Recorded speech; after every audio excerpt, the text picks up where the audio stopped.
Good evening, and welcome to Monday Movie Madness with your host, Mel and Zim. we're back! Hello! It's been like... I'm gonna just pop over real quick, make sure this is working. We had some trouble getting YouTube up and running.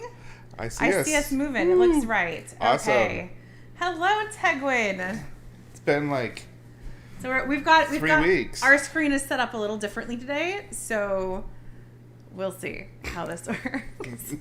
It's either going to be more distracting or less distracting. Although arguably I could minimize this and just have the chat up so we're not seeing ourselves at all. Yeah. And we could just No, it's fine. let's try it this way and then we'll decide. We're We'll also go from changing here. our format for the show this week and potentially going forward. We're trying to streamline our show a little bit. So we've ditched the break and some of the extraneous stuff. So we'll see. So Donald Sutherland month didn't go as planned. No. So we missed 3 streams. One of them we flat out canceled. Yeah. We will not be covering MASH on this show. If you find that movie funny, congratulations. But I cannot be the only person that was triggered by some of the things that were happening as a woman and a victim of sexual harassment. And so we won't be covering that on the show because our channel focuses on mental health a great deal. And we didn't feel like it was appropriate once we watched it to go there. I would say... I apologize for asking you guys to watch it. Yeah, while I understand why it's a classic film, and I enjoyed it in the past, in light of recent years, I don't think the film holds up. The humor doesn't really hold. It hasn't, the jokes are literally the sexual harassment. Like, I can handle old movies that have sexual harassment in it, but the jokes were literally harassment. So, yeah, mean harassment. I get it. I was like, I can't do this. The other 2, what we're gonna do. So we also missed the leisure. I can't talk. The Leisure Seeker. Yes. And A Time to Kill. And so we are still going to cover those movies. What we're going to do, because we're just here on YouTube. YouTube is our home now. We're going to just record the videos and put them up. I don't know when we're going to get to that because we do have other obligations to the weeks and stuff. So, but hopefully sometime this month we'll get those episodes just kind of filmed, just the 2 of us and posted, and we'll announce them on social media when they go up. And of course, A Time to Kill was our bridge film to introduce our next actor for this month. Yes, which if you look on the bottom right, you can probably figure out the common thread between A Time to Kill and Ocean's 8 is... Sandra Bullock. Yay! At least one of us is very excited for this month. Are you? I like her a lot. I love Sandra Bullock so much. She's got such a stellar body of work. It's very, very excited for this month. This month's gonna be awesome. So of course this week we're gonna do Ocean's 8. And did I finish what I was saying about the other ones, that when we're done filming we'll post it on social media? Yep. You did. So that you know that they're up and you can watch them. I will say I enjoyed both movies. I loved A Time to Kill. I thought A Time to Kill was really, really good. In fact, you'll find out just how much I liked it later in the show. Were you surprised? I am surprised. Yes. It was really good. I don't know that I'd watch it again because it's very heavy. You got to be in the right frame of mind for that movie, but it's phenomenal. It was so good, and her character in it especially I was very fond of. All right, so let's get rolling. I'm gonna do actors this time because you had all kinds of extra whatever here. Your mom, or Tegwin, is asking, had you seen A Time to Kill before? I had not. I had not seen it before. It was a first for me. It was a very good movie. All right, so Ocean's 8 was released in 2018, rated PG-13. I just quick wrote a synopsis. Organized by Debbie, the sister of famed criminal Danny Ocean, a group of talented women, I should have put it individually talented women, scheme to steal a $150 million necklace from the Met Gala. Gala. Oh, Gala. Okay, Gala. We didn't practice that, by the way. Awards. It was not. If you saw the movie, it's a quote from the movie. Yeah. I hope you did it on purpose to I quote did. the movie. Yes, I did. I was like, they literally discuss in the movie how to pronounce that word. Yeah, no, I did it on purpose. Awards. It was nominated for 16. It won 3. It got Golden Trailer for Best Comedy TV Spot. It got Golden Trailer for Best Teaser Poster. And it got a Reframe Stamp for Best Feature. For those who don't know, the Reframe Stamp is awarded to narrative and animated features that hire women or individuals of other underrepresented gender identities and expressions, including those who are non-binary or gender non-conforming, in 4 out of 8 key roles, including writer, director, producer, lead, co-leads, and department heads. So it got the stamp for that for having achieved that. That's level. cool. Yeah. So there's a ton of cast here, and I'm okay if we split it. There's That's a lot fine. to go through. Well, it should be 9 because director plus 8. Yep. Okay, so it's directed by Gary Ross, who, according to IMDb, is most known for The Hunger Games, Pleasantville, Seabiscuit, and Big. I've seen 3 of the 4 of those, and they're all really good. What have you not seen? Seabiscuit. Oh, okay. Okay. Did you think I was going to say Big or something? And Yeah, I have a was heart attack? like, No, I've yeah, seen I Big. was going to freak if you hadn't seen See, Big. the way you asked, I was like, Like- he thinks I haven't seen Big. I've seen Big. Okay. So it has this is a star-studded cast. So we have Kate. Oh my God, I can't talk tonight. My tongue is not working. Kate Blanchett. Love her. Yes, we're both big fans. Okay, Plays- so real quick, before you go any further, like, this is a list of who we plan to do in the future. yeah, I mean, pretty like, much all of these actresses are people that we want to they're cover. phenomenal people. Yeah. And actresses, both. So, She plays Lou. According to IMDb, she's most known for Carol, The Lord of the Rings, Elizabeth, and Blue Jasmine. Wait, I haven't heard of Blue Jasmine. it's fairly new. Came Is out it? a couple years ago. I haven't okay. seen it, but I've heard good things about it. Anthony Hathaway. I cannot talk. I'm mixing my letters when I'm reading. Yeah. Because I got the here mixed in. Anne Hathaway. Okay. It's like, I didn't put it wrong, did I? No, I just can't read. Okay. I have my glasses on. Shut up.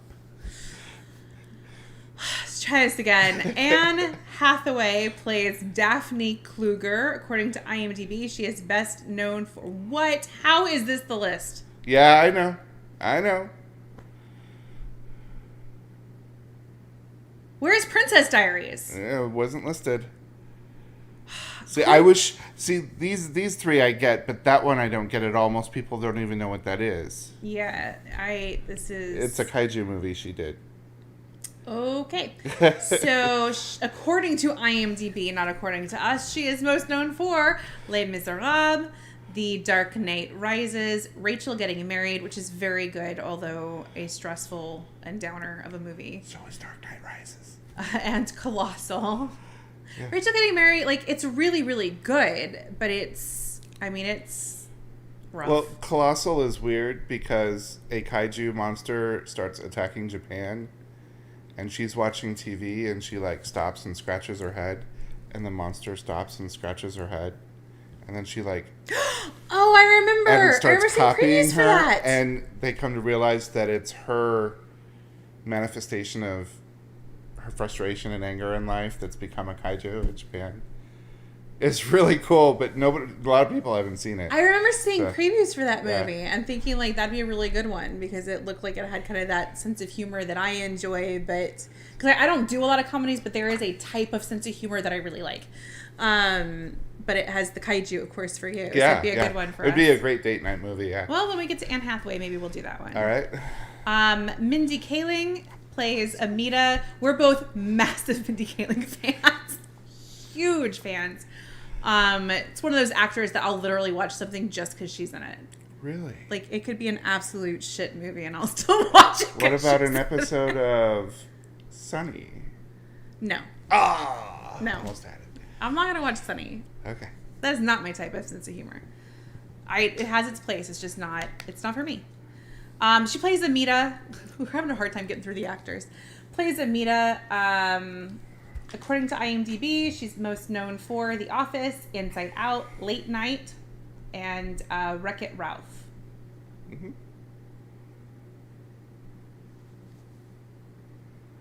Who is she in Wreck-It Ralph? She one of the racer racers? who... Taffeta, is that her name? Taffeta. Yeah, she's Taffeta. And I don't know. It won't stop. in where is it? Inside Out, she's discussed. Yes, I knew she was discussed in Inside Out. Yeah. And Late Night is really good. I have not seen that yet, but I've heard really good things. Very good. The Office, I'm not a big fan of.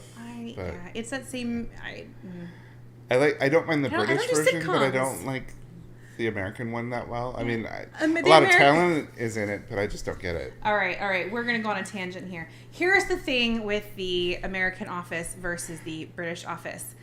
The kind of sense of humor and jokes that are used in The Office, are like, it's a fairly, like, is cliche the right word? Kind of British humor. Yeah. That Americans don't seem to get. Right. So the jokes in the American Office are mostly just the people being completely idiotic or complete assholes, which is not as funny.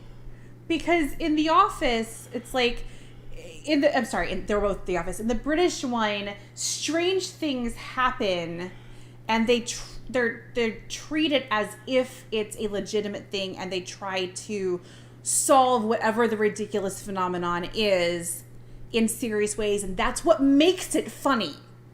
It's the straight men that make it funny. But in the American Office, everybody's ridiculous, and it's like a freaking clown show. Mm-hmm. Like, it's so... I just feel like they don't get it. Except for Steve Carell, who is hilarious in everything. But I like a lot of the people in the American Office. It's just there's a lot of talent. The show in itself, it. I feel like they missed. I feel like they didn't get the jokes Mm-hmm. from the British one when they tried to carry it over. I feel like it just kind of. So it doesn't work for me. Let's keep going. We've gone through 4.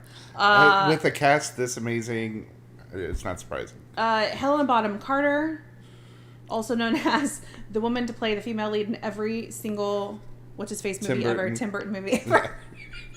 It wasn't until Planet of the Apes, everything from Planet of the Apes forward, she said.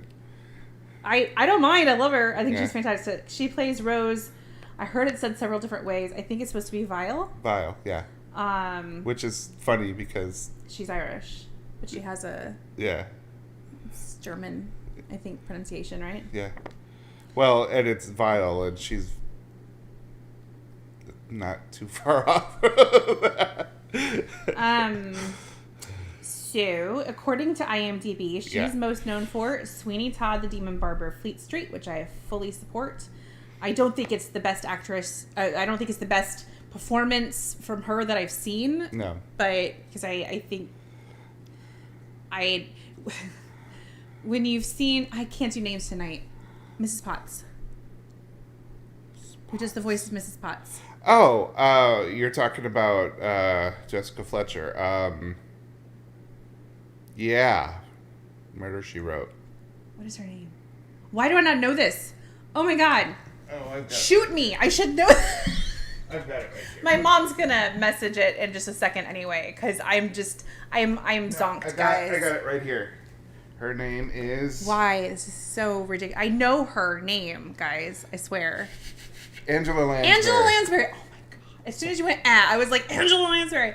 My Blu-ray copy of Court Jester. Awesome movie. So when you've seen Angela Lansbury play that role, Helena Bonham Carter just doesn't measure up. And that's no slight to Helena Bonham Carter. There are massive shoes to fill that I think most people probably can't manage. Yeah. So I still think she's incredible. And I enjoy...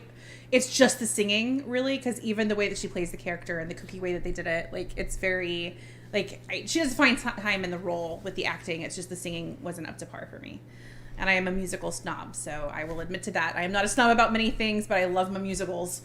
Okay. Helen Bottom Carter, Demon Party or Fleet Street, Les Miserables, Fight Club, and The King's Speech. Who does she play in The King's Speech? She play his wife? I have no idea. I have not seen that.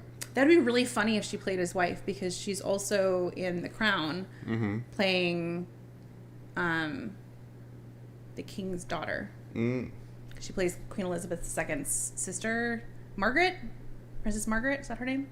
I don't know the royal family very well. I have seen the first 2 seasons of The Crown, but that's like the subtotal of my British royal family.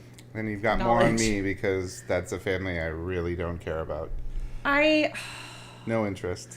I have to be honest, if like a fraction of what that show shows is like even hinting at reality, it's a rough way to live.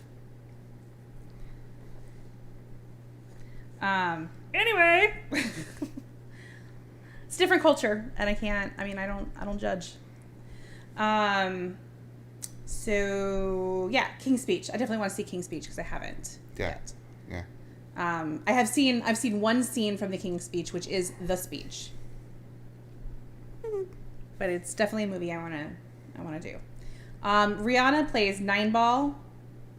According to IMDb, she's most known for Battleship, Home, Valerian, and The City of a Thousand Planets.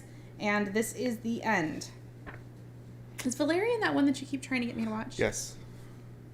I didn't know she was in that. It's from the director of Fifth Element. Yeah. Based off a 70s you've told me French that. comic. Okay, that is the one that I'm thinking of then. Yeah. Okay. Aquafina plays Constance. We've actually, is this the second or third thing on here that we've done that had second Aquafina? So far. I feel like we've talked about her several times, though. We should start issuing awards to people who get covered multiple times when it's not their month. Aquafina's the bomb. I freaking love Aquafina.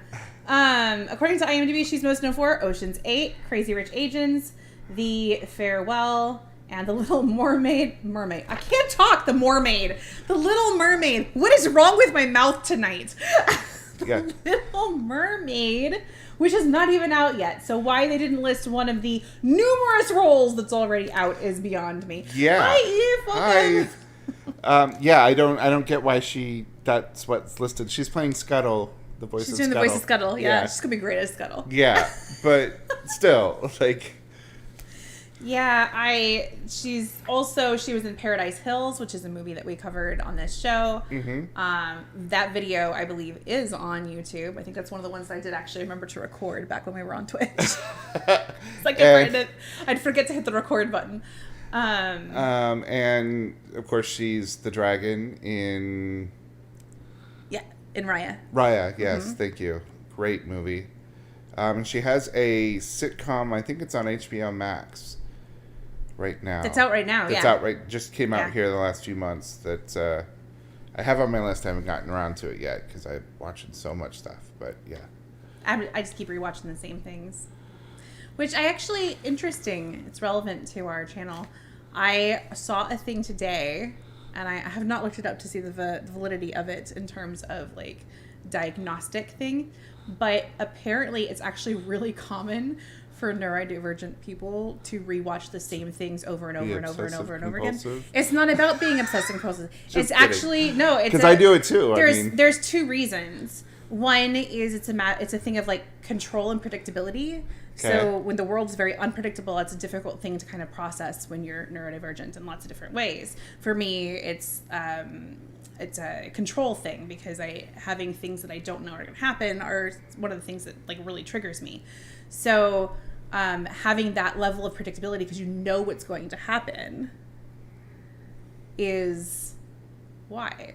So that was one reason. The other reason was, I'm trying to remember what they were explaining, because it was related specifically to autism, and he used a word for it that I can't remember, but it was basically the idea that it's something that you can like kind of come back to and sort of center yourself on, which is also how I use it. I'm not autistic, at least that I know of. I'm also a girl, so the likelihood of being diagnosed autistic is actually much lower.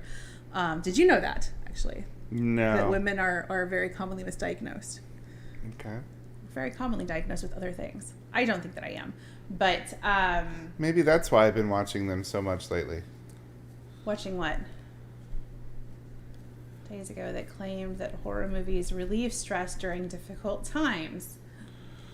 Yeah, for people that can manage horror movies. For me, they're a panic attack. I can't do horror movies. That would not relieve stress. That would make it worse for me. It's a nightmare.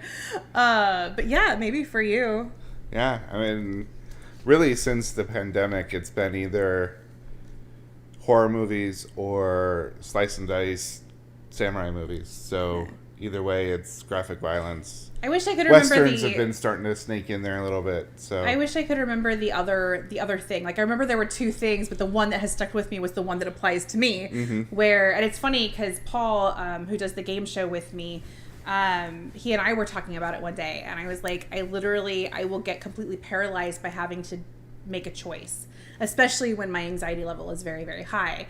And so I'll commonly, like, if I can't decide something simple, like, what do you want to watch?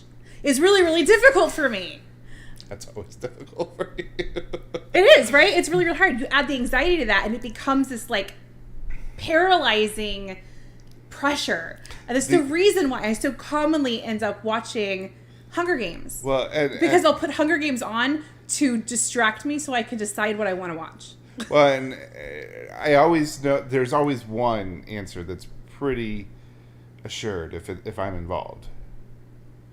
If I ask you what you want to watch, I know that you're going to say nothing I want to watch. Because you want to watch sitcoms and Sunny, which is also a sitcom, and horror movies. I watch all kinds of things, dude. Or like really serious stuff, or samurai movies, or kaiju. I don't watch any of them. Comedies, action movies. I'm not very big on comedies. No, I tend to watch the same things over and over. In fact, I'm currently rewatching The Vampire Diaries, and it is literally because I couldn't decide what to watch, but I made the mistake of putting Vampire Diaries on to distract myself, and so now I'm watching Vampire Diaries.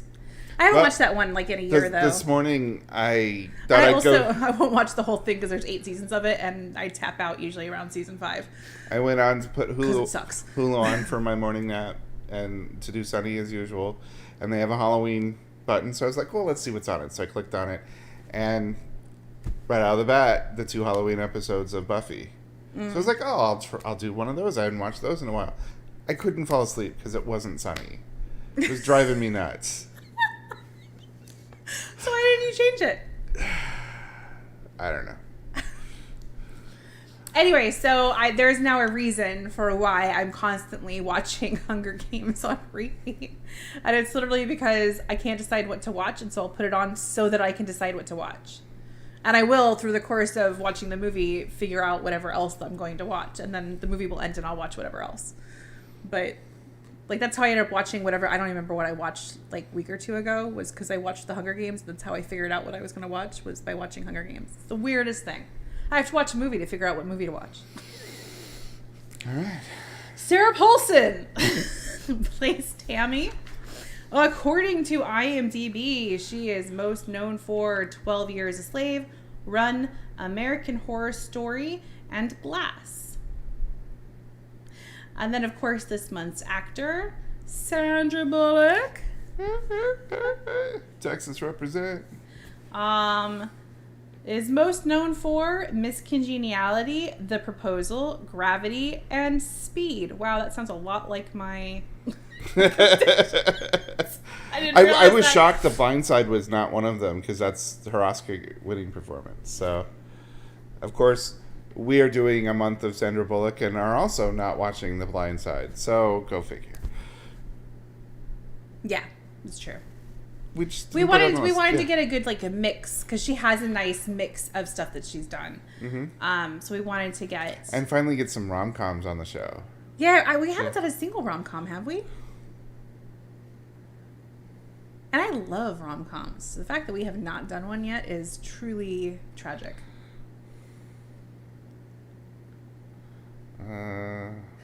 What does it say that you sleep to Sunny, LOL, about the show that is? That it's comforting. We're not doing Hope Floats either. No. We talked about doing Hope Floats, but Hope Floats is one of those movies that I cry through. We talked about doing, like, everything. It was hard. It was to hard narrow to it down to 4 movies. It was so difficult. Really rough. I actually, Trey gave me some guff because he was like, "Oh, he said something about we wanted to do something, but we ended up doing the proposal." Spoilers. And he was like, "What did she want to do? Forces of Nature?" I'm like, "No, I wanted to do Forces of Nature. I love that movie." And then he started teasing me because I like that movie. That movie's good. It is. It's awesome. Yeah. So it was really difficult to figure out 4 movies to do for Sandra Bullock. Yeah. Could just do the rest of the year. Sandra Bullock the rest of the year, guys. No. The rest of this year, yeah, we can do that. No, we can't because we have a plan. We have a plan. We have actors planned through February. Yes. Assuming release all date goes well. for movie doesn't get shifted again. Yes. Because we will be doing a new release in February, which I'm excited about. Unless they change the date, in which case we'll shuffle our actors around. Anyway, so my personal recommendations for Sandra Bullock are very much like the IMDb most known for. It is not intentional. I did not look first.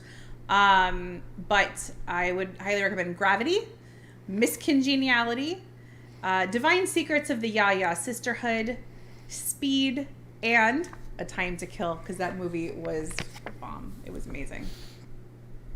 And then... yes, I know they are. I listed them all. That's me. I did that. Thank you, Tegwin. I did that this morning.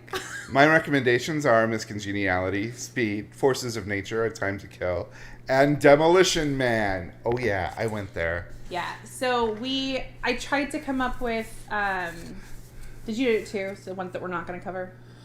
So for my recommendations, I tried to recommend movies.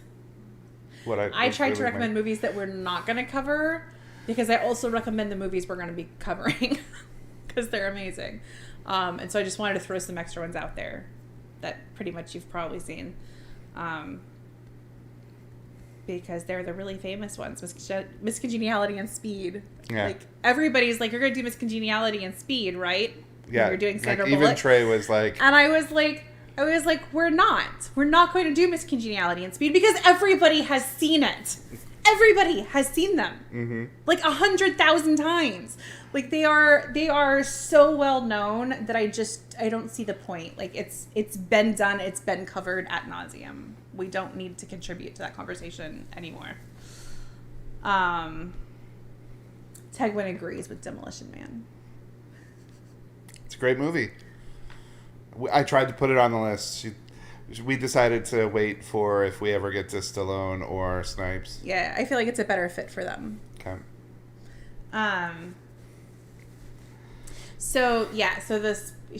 I hadn't told him that I put it all the schedule for this month. I got it. I'm there. Okay. I was just explaining. I hadn't told you. Yeah. He didn't know. He thought it was a spoiler. It's not. All right, let's talk.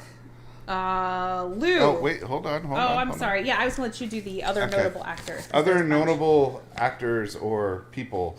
Elliot Gould, Richard Armitage, Dakota Fanning, James Corden, Marlo Thomas, Dana Ivey, Mary Louise Wilson, Elizabeth Ashley. I cannot pronounce his name, but... Where is it? Wari Aluwalia. Wari Aluwalia. Yeah. Right? That's what it looks like to me. Yeah. He's a comedian. Sorry. Anyway. Halle... Tell her I say I love you too. Halle Bieber. Yes. Bieber's wife. Kim Kardashian, Jamie King, Kylie Jenner, Kendall Jenner, Tommy Hilfiger, Common, Derek Blasberg, John McEnroe, Olivia Moon, Maria Sharapova, Liu Wen, Serena Williams, and Jason Wu were all people that lots of like cameos, and one-line appearances, and apparently she wasn't listed on IMDb, but something else I read said that Tom Cruise's ex-wife, Katie Holmes, also has an appearance in it. Yeah, she was sitting at the table. Oh, okay. With Daphne Kluger at the gala. Okay. She's the girl that she's talking to, telling the whole story. Oh, really? I didn't Yeah. realize that's who that was. Yeah. Okay. All right, so let's talk characters. Yes. How do we want to do? Because there's so many, and we've kind of talked about the actors as we've gone. Yeah. I'm gonna look at them on this side though because I don't remember character names. I remember the actors, which is totally backwards from normal for me. But these happen to be like all the actresses that I love the most. So. I mean, this really was a perfect movie for us to watch. This was a really good movie, and like I love heist movies too. For some weird reason, Well, I really enjoy like the intricate ways that they get past like the laser beams and like I just like all of it. The whole thing is fun. The ocean films, at least from the reboot on, have all been very intelligent movies too. They've been a lot of fun. Yeah, I thought it was great that they did one with women. I thought it needed to have Julia Roberts in it because, like, she's in all the other ones. Why not have her in this one? She's in 2 of the other 3. She's not in the third one? Mm-hmm. Oh, okay. Her character is referenced, but she does not appear. I see. So. Yeah. Also, Catherine Zeta-Jones. Oh, God, Catherine Zeta-Jones. Thank you. I Yeah. can't talk. Because she's in the second one. She's in the second one. Yeah. Yeah. So you meet Tess in the first one. You meet I don't remember her name. Isabel, maybe? I don't know. It's been so long since I've seen that one. But you meet Catherine Zeta-Jones' character in the second one. Like, it would have been cool if, because they were women, if they, like, turned up at some point in the mix. But I don't think it's necessary. I thought they did a good job of getting a couple cameos from the other Ocean's movies. Well, and there were 2 more. So, Matt Damon's character and... what's his name? Saul, the old guy. Both had scenes filmed, but they were cut. Oh. Bummer. I don't know why, but they hit the cutting room floor. Yeah. But you do get, if you're familiar with the other Ocean's movies, you do have a cameo from Ruben. Makes an appearance at the beginning of the movie. And Wang. I don't remember. I just watched them. Why can't I remember the name? Yeah. So Elliot Gould and what's his name? Jason Wu. Make an appearance. Yes. In this one. One of them at the beginning of the movie, one of them towards the end of the movie. Yeah. And worthwhile cameos, both. I like the way they worked them into the story as the same characters. That's my gripe about the Ghostbusters that was done with women, is they had the cameos, but they didn't have them playing their characters that everybody knows and loves. Yeah. Which I thought was weird. Yeah. Like, my complaint about that movie is the cameos. They did it right in this one. They did not have the actors show up playing random other people.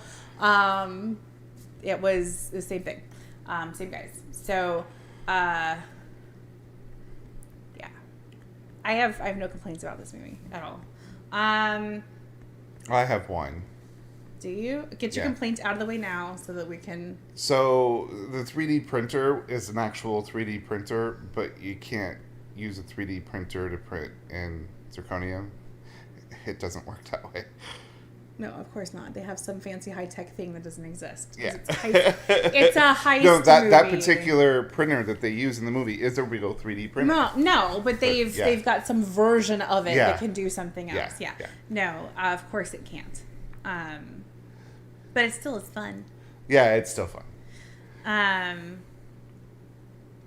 So I guess we can. So Lou is basically her partner, Debbie's partner. Did I actually? I don't think I said Debbie Ocean earlier when I was like, and of course Sandra Bullock. Here's what we know her from. She plays Debbie Ocean, the sister of Danny Ocean. Mm-hmm. Of course, it has to be a D. Let me tell you how weird it is to me that those siblings are named Debbie and Danny. Yeah, that's kind of freaky. I saw that. I was like, whoa. Isn't that a little like, oh, hello? If you know, you know. If you don't know, sorry. Inside joke, I guess. But if you know, you know. If you know, you know. It's a little weird. But so Debbie and Lou are basically partners. I get the sense that Lou has been like her best friend forever. When she gets out of jail, Lou is the one that she goes to stay with, and she has this plan that she's made up while she's been in prison, essentially. Daphne Kluger is an actress who's like comes across very like ditzy and oh my god, and very like a drama queen and things like that. Like very like what the stereotypical like difficult to work with actress. What's kind of great thing. Is that's the act. That's the act. Yeah, it's all bullshit. So, yeah. She's actually very smart and has everybody fooled, including them. Yep. And then, Mindy Kaling's character, Amita, is their jeweler, essentially. She's the one, her role in the heist is to take this huge piece and break it into 7 different necklaces, or 7 different pieces of jewelry so that they can get out of the gala with it. I really think she's also, like, the third most important of the group after Lou and Debbie, because she's in, like, she has so many functions. She's going in with Vale to see the necklace. The necklace, yeah, and kind of coaching she's her. She's like jumping around and helping in all these different areas. Well, so and I got the sense that like she knew them from before too, because when she saw Debbie, she's like, "You need to move something through my store," and Debbie was like, "No, how quickly can you make 7 pieces of jewelry? Turn one necklace into 7 pieces of jewelry?" And she's like, like I don't know. She said like 2 or 3 hours or something like that. Yeah. And she's like, "How long if it means you can move out of your mother's house?" And she's like, "Faster." Less time. 2-year-old when you were a baby and being asked if we were siblings.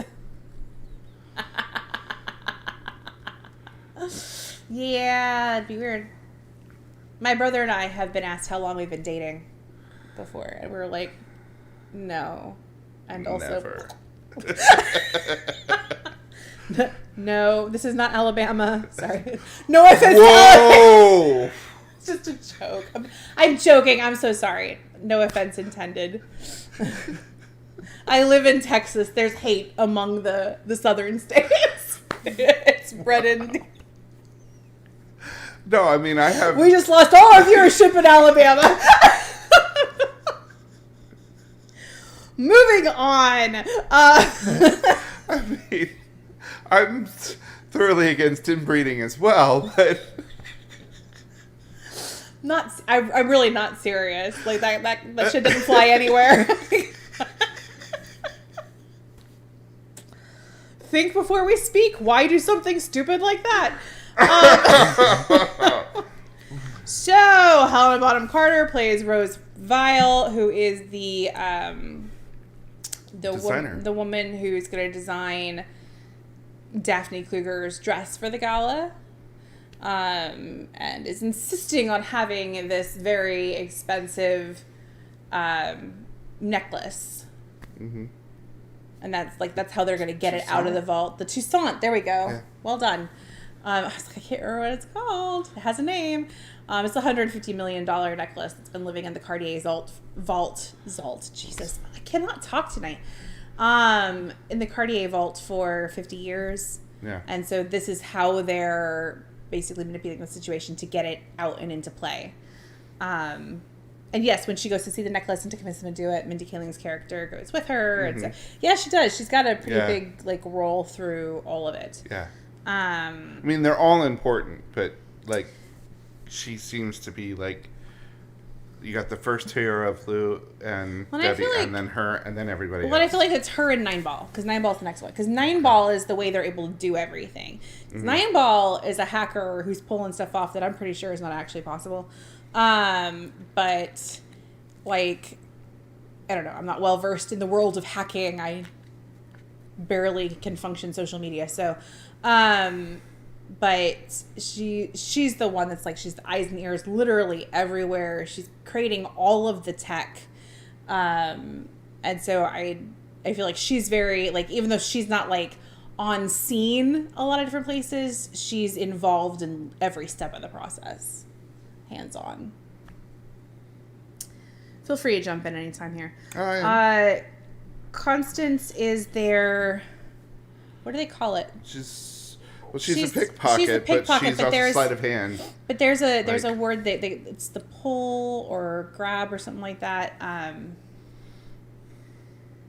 I can't remember. There was a word that they used for it that was better than pickpocket, but essentially she's just this like really good pickpocket. And so her job is to get the necklace off of Daphne's neck while she's busy puking her guts up in a toilet because they poisoned her.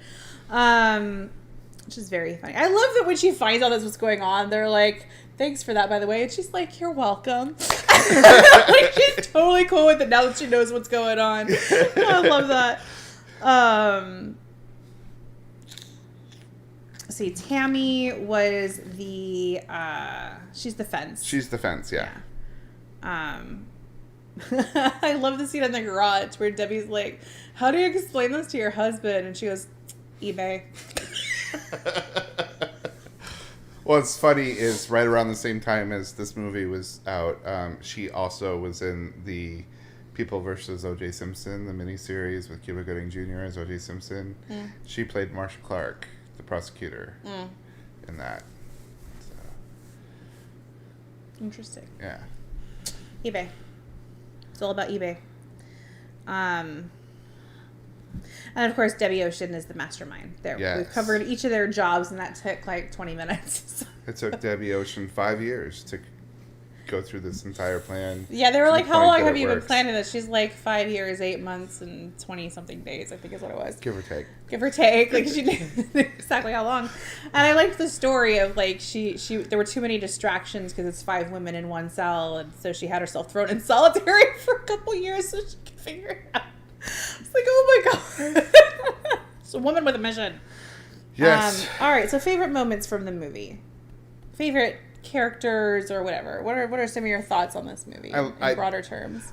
There isn't a character I don't. As far as the women, the group, there isn't a character I don't like. They're all really neat in their own ways.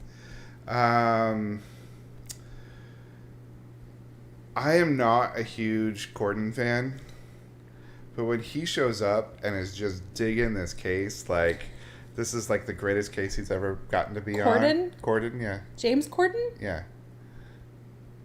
I'm not a huge fan of his. You know this. I've told you this many times. I don't get the obsession.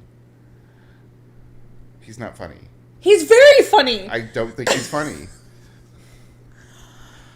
We're going to agree to disagree on this one. And even our 6-year-old thinks he's hysterical. I don't. Although she doesn't. She just calls him Craig. Because she knows him from Doctor Who. She's like, it's okay. Craig! Mom, it's Craig! Like, every time she sees him in anything, she's very excited that it's Craig. When he's so excited about the case and he's talking to Debbie and he's like, this is like the greatest case I've ever been on. Like, it's so awesome. And nerding out. Yeah, like, and knows that she's responsible, but is willing to let her go as long as he can get some of it back. And she knows she's, that she's setting up her ex, and yeah, it's great. I do dig on that scene. I like when, the very beginning, it mirrors, so when she's in prison still at the parole hearing, it mirrors the opening scene of Ocean's the first 11, yeah. Ocean's 11. Yeah, it opens the same way. But the way she's like, I just want a normal life. And then, like, they cut to her putting her clothes on from when she was arrested. Far from normal life. And then the lady is like, okay, side here. She's like, normal life, that's a good one. She's like, oh, heard about that, did you? Well, and I like it, too, for different reasons. So. Because it does mirror the first movie. But I like that she's basically using the female stereotypes to manipulate her way out of jail. Sure.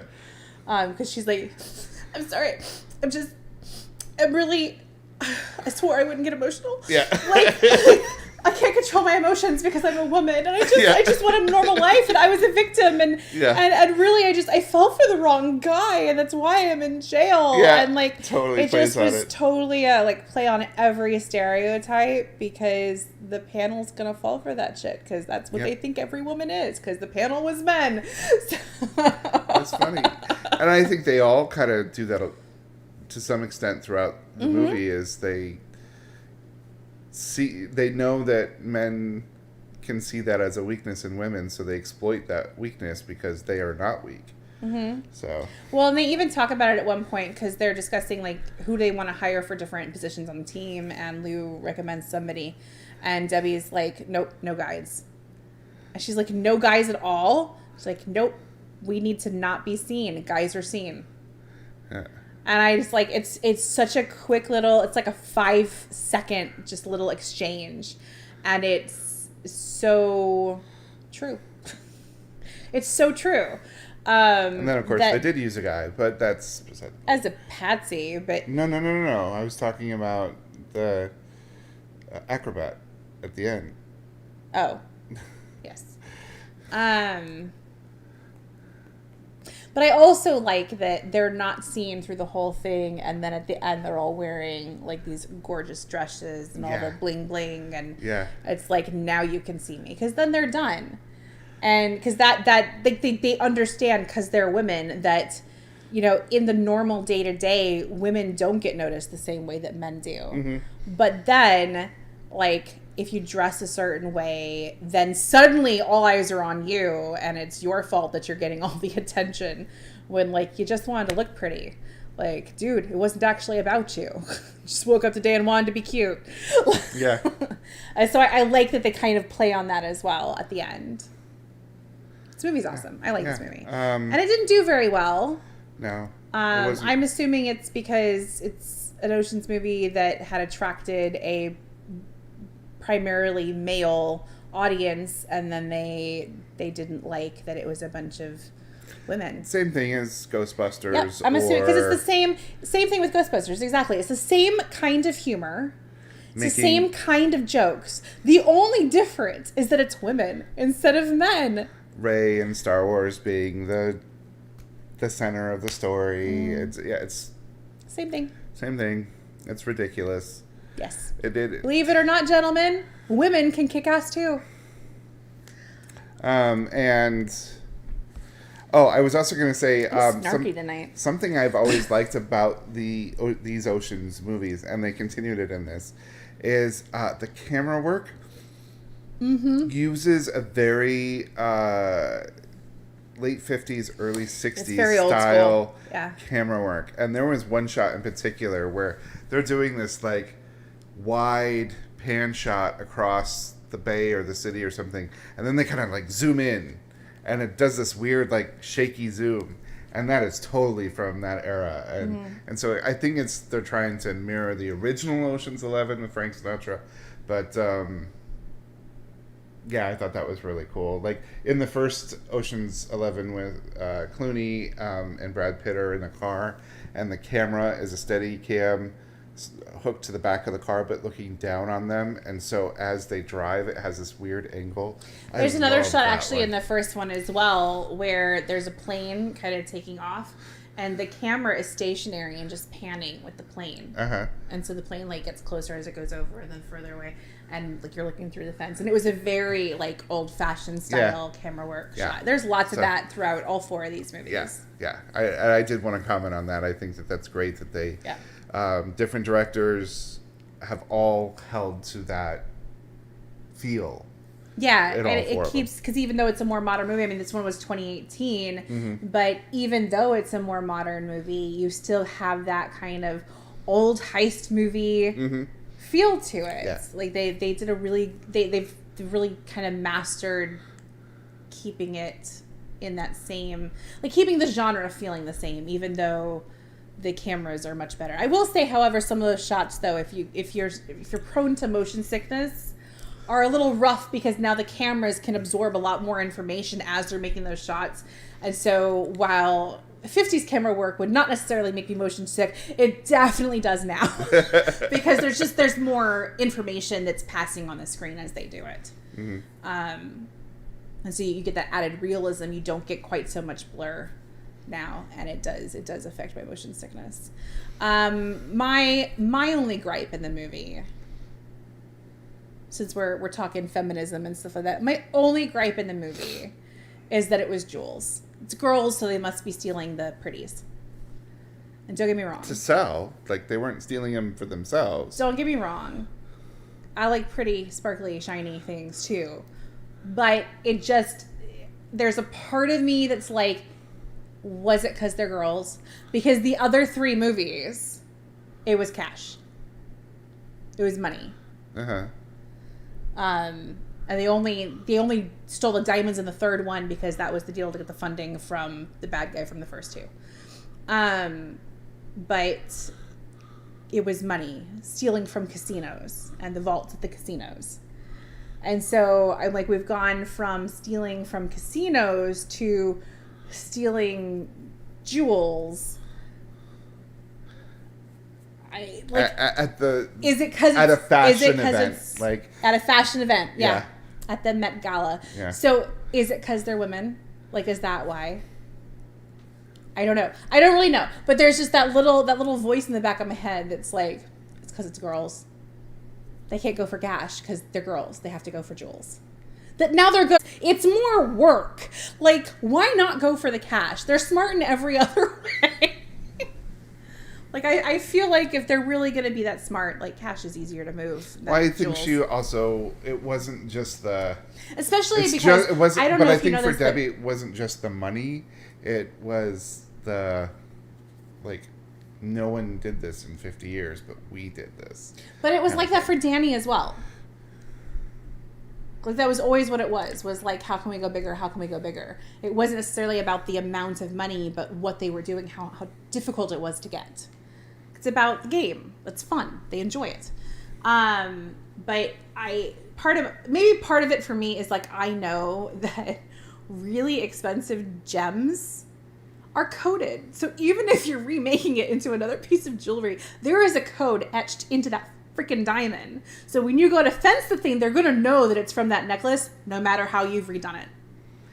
Like, they hire, when you steal diamonds, not me particularly, FBI, I'm not that talented, but when you steal diamonds, they have specific people that are hired to do nothing else but to go in and change those number codes in the diamonds. So diamonds in those days weren't numbered. I don't know. I mean, yes, they weren't, but wouldn't you think they'd number the diamonds before they put them out? It's a $150 million necklace. And it wasn't just the $150 million necklace. It was all the crown jewels as well. Yeah. I like that no one caught those being... Oh, yeah, we didn't notice that those were gone. Yeah.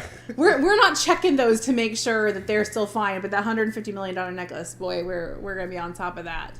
The $150 necklace was the decoy. It was the crown jewels they were actually after. So, I don't know. I feel like they'd probably code them before they'd send them off on someone's neck, even if it was 50 years later. I don't know. It just seems like they'd take more precautions than a magnetic clasp.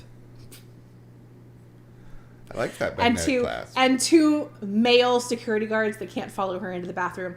It just seems a bit lax security for $150 million to me. I mean, minimum, you make the security guards women. Or at least one of them. Because, duh. Bodily functions are a thing. Like, at some point in that night, I realized they made her throw up. But at some point in that night, she was gonna have to go to the bathroom. Because, like, that's a thing that humans do. So, like, why was at least one of the security guards not a woman? Maybe that also is making a statement on male-dominated work. Concept of women. Yeah. Or also, like, what jobs... Because there's a lot of jobs that women just have trouble getting into. For dumb reasons.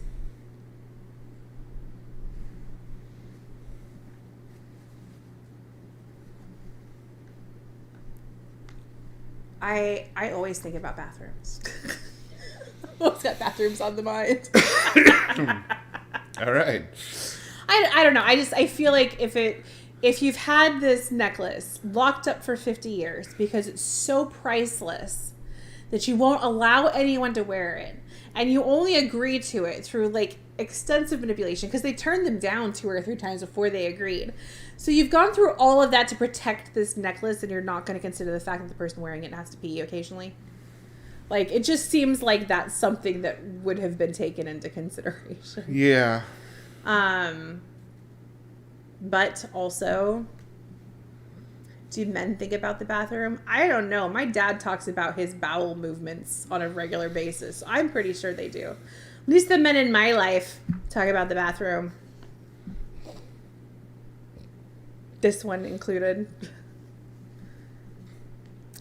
Well, I gotta know where all the ins and outs are wherever I go for, when the zombies attack. So Funny story. We're close to the end. We gotta do the parental stuff still. Yeah. But funny story. So my ex-husband's uncle shares my desire to find decent bathrooms places, because some places the bathrooms are really sketchy, so like you don't want to go there. And so we went on vacation to Key West, and we had a poster board. Like I made his day when he realized I also cared about finding clean bathrooms, because he only had the male perspective of the bathrooms around Key West. And so we literally were like inspecting the bathrooms everywhere we went and rating them on a 10-point scale. And we had specific criteria that we were rating the bathrooms on. We had a poster board that had like a grid built on it based on where you were in Key West and what was available, so that you knew no matter where you were, you knew where you were going that day, and you knew where the clean bathrooms were going to be at any given location. So like, you're going to be somewhere where the bathrooms are shit, but across the street there's this other place and their bathrooms are really clean. Yes, he was a kindred spirit. He and I got along when it came to bathrooms. It was such a weird thing to bond over, but we did. It was cool. And we had a blast. Like, everybody kept making fun of us, but we were like, who cares? It's a blast. Like, we're sitting there drinking our wine and drinking our beer at night and rating the bathrooms we saw that day, while my in-laws and my husband just sat there going, does that make you piss pals? We're piss pals, I guess. Sure, why not? But like, it was weird for me, because men have the option to not sit. Yeah? And Well, so unless you got a boob. It was weird for me to meet a guy that cared so much about finding clean bathrooms. But his perspective is, yes, I have the option to stand. However, sometimes I need to sit, and I need to know where I can do that. Yeah. Well, and when you're standing, you also don't want to stand in a puddle, and that's very common, and it's so gross. I should do better. I should have an entire travel book that is nothing but like bathroom ratings, various by city. It's like the urinal is right there in front of you. Why is there a massive puddle on the floor? That's all right. Women sit on the seat. Why is there a sprinkling? Why is there a shower of urine all over the seat? Sit your ass down. Or turn around to clean it up when you're done. Like, I am not your mother. It is not my job to clean your piss when you are done going to the bathroom. And I'm not a confrontational person in public, especially if I don't know you. Like, I'm never going to go there. However, if I walk into a bathroom stall after you and there is pee all over the seat, you are going to hear me. I've heard you. Because and I was standing outside the door. Yeah, because I will literally, I'm beautifully passive aggressive, and I would be like, what the hell? We sit on the seat. Why is there pee all over the seat? Like, because I know they're standing there washing their hands and can hear me. Like, who pees on the seat? How do you possibly miss? Your butt is in the toilet. Like, I'm a joy. Yeah. I have been reviewing bathrooms since I was a toddler, because gross bathrooms like freak me out in a massive way. Like because like my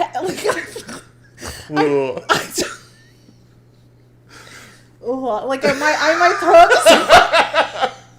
Do you need me to get the trash can? I don't like gross bathrooms. It's always been a problem. It has always been a problem.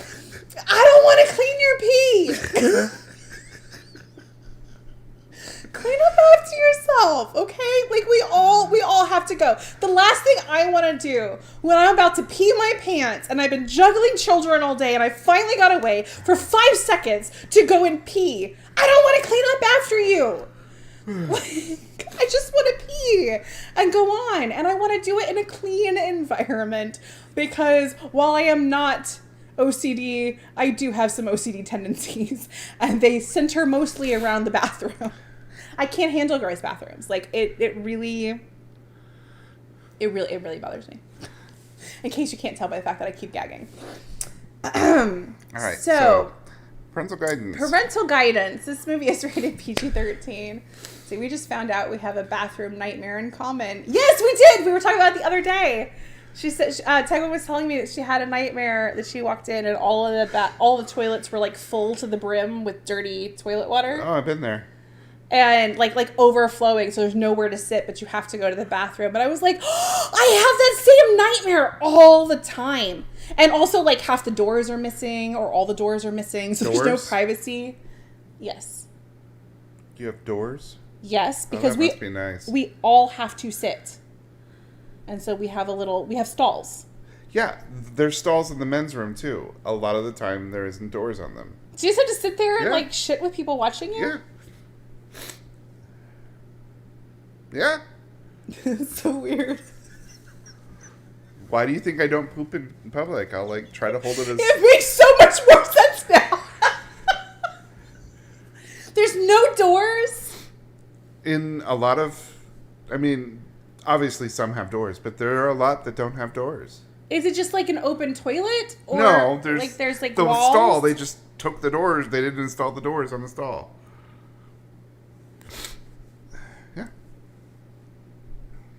Why are men so concerned about allowing trans individuals in the bathroom? There's not even a door. Like, what the fuck is the problem? Like, it's all out in the open. What are you worried about? I will never understand. I hope that you never poop in public. Well, today's show's gone an interesting direction. Yeah. So parental guidance, PG-13. It's got a little bit of language. It has so there's no nudity. There's very mild language. There's no F-bombs. Smoking, drinking. But there is smoking, drinking, and it's a heist movie. Yeah, I mean... They're stealing They're all things. criminals. They're not good people. And like, I mean, they are good people. They just also happen to be thieves. And so that might be a confusing message for some children. I did recently have to explain to my father why the game he was playing on his iPad with my 4-year-old and 6-year-old, where they have to dig tunnels to break people out of jail, might not be sending the right message to my children about, right and wrong. And then he was really mad at me that I suggested that maybe that was not a great game for them. He was like, but there's no blood in it. And I'm like, but you're breaking people out of prison. And they're 4 and 6. Like, content-wise, there is a little bit of a problem here. Yeah, so keep that in mind, and as always, preview it first. Oh, you missed the cue. I did. As always, preview it first. Wow. Were you yawning? I thought I waited for you to finish yawning and talk too fast. Yeah. Still recovering from the yawn. Yeah. My goodness. Okay, have we missed anything crucial? Are we ready to talk about next week? Pacing, structure, and continuity. I didn't notice any glaring continuity issues. It's structured like a typical heist movie where they get the people, they work on what they want to do, they practice the plan, and then they carry it out. Yeah. Blood is not the only criteria. I have finally convinced him to stop holding the iPad where they can see for the ads, because most of those ads are not geared towards kids. And extremely sexist. How many games are there where it's either the girl is so ugly that the man rejects her and she has to like primp and preen to be beautiful for him? Yes, make her pretty so the guy will like her. Or you found a girl sleeping in a bed. What are you gonna do? Have you seen that one? Yeah, but that's not as common as what I'm about to say. That one a lot. Like tons of them have.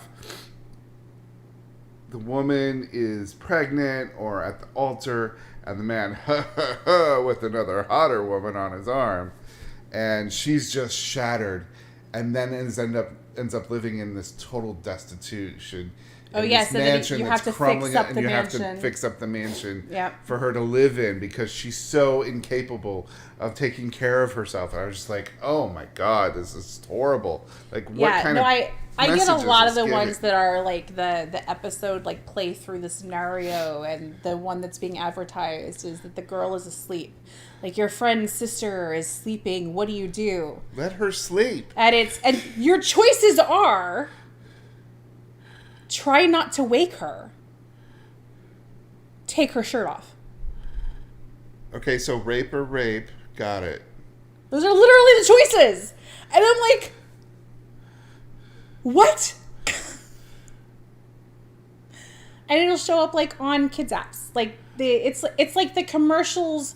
You can have an app that's designed for preschoolers, but the commercials are not designed for preschoolers. They just see the regular commercials. Yeah. And so they'll see the zombies attacking the village, or like there was one where they like a bunch of little creatures were on a conveyor belt heading towards a saw blade, and if you didn't act fast enough, blood is spurting everywhere. And I'm like, I don't need my children to see this. Like, what the hell? Yeah.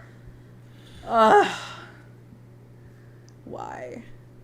Yeah, so I did finally convince my dad to stop letting them see the commercials. So when a commercial comes on, he'll like lay it on his chest. He doesn't turn sound off, but he lays it on his chest for the 30 seconds or whatever, and then closes it. So that's progress, but we're still working on like how to tell what appropriate games are, which is weird because they all have a rating in the App Store. So I'm not really sure why it's confusing, but it is for some reason. So. Okay, so pacing as well. I don't. This movie's awesome, guys. Yeah, like I really don't have any major complaints. My major complaint about this movie was I wonder if they did it because it was women, and if they did, fuck them, kind of complaint. But I have no evidence to support that's really why it was. And mine was. And it's pretty fast paced. A machine making something it can't make. I mean. Yeah, they're really like such like ridiculous. This movie's super fun. Everybody in it is amazing. And I like that the actors that they got are all people that are activists, and most of them activists in terms of feminism as well. And so I thought that was really cool too, that they got a feminist cast to play feminist characters in a feminist movie. That they're all cool. Women, but still a diverse group of women. Still diverse, yes. And I wasn't quite sure. Occasionally some of the language was like, do they mean partner like partner, or they mean like business partner? They never really say. Between Debbie and Lou, because their relationship could easily be, but they never really say. They don't say one way or the other. Yeah. It's kind of open to interpretation. And I'd be interested to see if different people interpret that dynamic differently. I see them as business partners and best friends, but mostly because I don't assume relationships where one hasn't been indicated. So they didn't indicate that it was anything more than that. Right.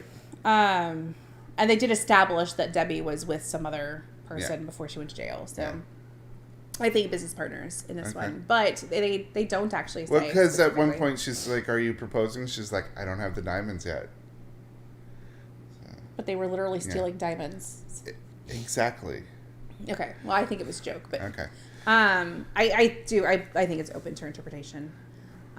So, all right. So we're at 9:00. So let's try to wrap this up here. Okay. We got to get used to a shorter. We're trying to shorten our shows so that we're only an hour instead of an hour and a half. Yep. Next week, October 11th is, I know, one of Melissa and I's favorite movies. Mel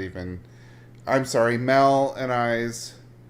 Damn, did it again. Mel and I's favorite movies, regardless of Sandra Bullock. And that's 28 Days. Look at my package! I'm never gonna get laid. That was the first time I ever saw him in something. Me too. I saw that before I saw Firefly. Yeah. 28 Days is fantastic. Have a box of tissues with you if you haven't seen it yet. Yeah. Have a box of tissues with you if you have seen it yet. You just know why you need them. It is airing on Stars this month, so you can check it out there. And enjoy. Yeah. It's a very good movie. And then coming up later this month, we will also be doing The Proposal, which is not currently streaming anywhere. We're keeping an eye on it, but you can rent it on Vudu for $4. And then we're going to finish out the month It's October, so it's Sandra Bullock. So obviously, end of the month, we're going to be doing Bird Box? Practical Magic. We're going to be doing Practical Magic. Switches. I know.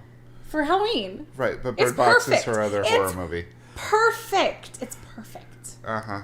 Practical Magic. And Midnight Margaritas.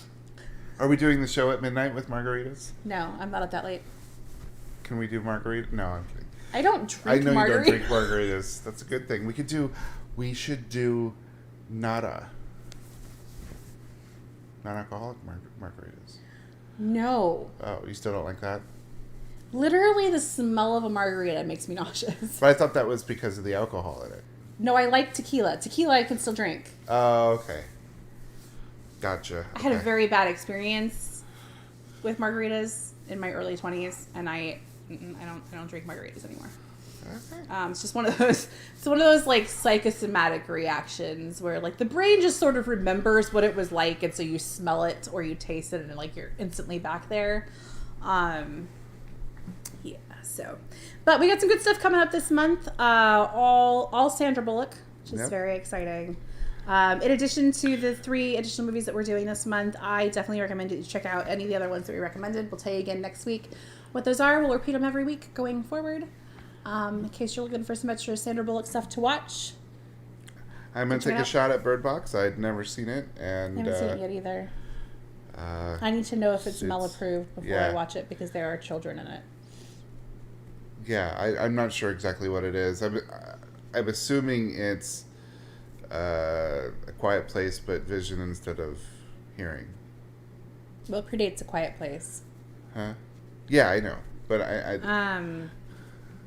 don't know. You have to tell me if I can watch it. Because I do know that she's journeying with children, and I don't do well with kids in danger. So yeah, don't watch A Quiet Place.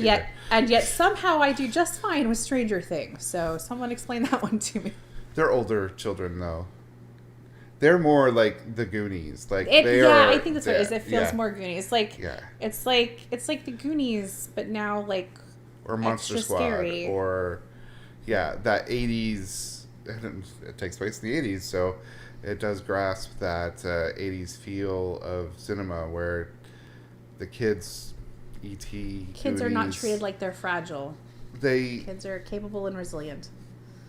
Well, and usually the heroes that face down the greatest evils. I mean, in the 80s, that's who usually won. It wasn't the parents. The parents were the clueless ones who got taken out right away. It was the kids who saved the day. Well, I like Stranger Things is cool because you get a mix of that. So you have some clueless parents, but you also have some parents that are willing to really fight for it. And it's just... And even if she doesn't understand. Mm-hmm. I definitely recommend Stranger Things if you haven't seen it yet. Yeah. If you haven't seen it yet, what are you even doing? Like, go watch Stranger Things. Sandra Bullock can wait. Go watch Stranger Things. It's very good. And yes, watch it before season 4 comes out because it's early 2022, I think is what they're talking. We don't have a date yet. Yeah. But it's supposed they're hinting that it'll be early in the year. So you've got time to watch it before the next season comes out. And just an extra throw out, since I got to watch it this last 2 weeks with my daughter. If you're into the Halloween experience but don't want to go hardcore, check out on Disney Plus. It's called The Secret of Sulphur Springs. Secret of Sulphur Springs. It's like 11 episodes. Yeah. Really, really good. Super good. Yeah. I really liked it. I'm glad you enjoyed it. I knew you would. Yeah. She and I had watched it like a month or two. We watched it when it first came out. Well, I like that it's ghost story and time travel and sci-fi. It's so good. You're spoiling stuff, but okay. It's very, very good. Yeah. Yeah. All right. Okay. I got more stuff that I could recommend you watch, but yeah. Let's finish up. So we'll be back next week to discuss 28 Days, 8 p.m. Central, right here on our YouTube channel. Join Mel and Zim next week. Mm-hmm. And then Mad Misadventures, Mel and Paul play games live Tuesdays and Thursdays from 10 a.m. to 1 p.m. Central. They are currently on hiatus. Yeah, we're on hiatus. But as soon as they are back, enjoy video games with them. Yes. And I'll let you guys know when we're back. We don't have a set date yet for when we're going to be back because we're taking care of our mental health right now. Because we can't have a channel where we promote like taking care of yourself and your mental health and then totally neglect our own. So right now we're on a mental health break. So because other stuff is going on. So all right, guys. I'm gonna hit the goodbye button here. We will see you guys next week, 28 days. Same mad time, same mad channel. See you next week. Take Bye. care. Bye.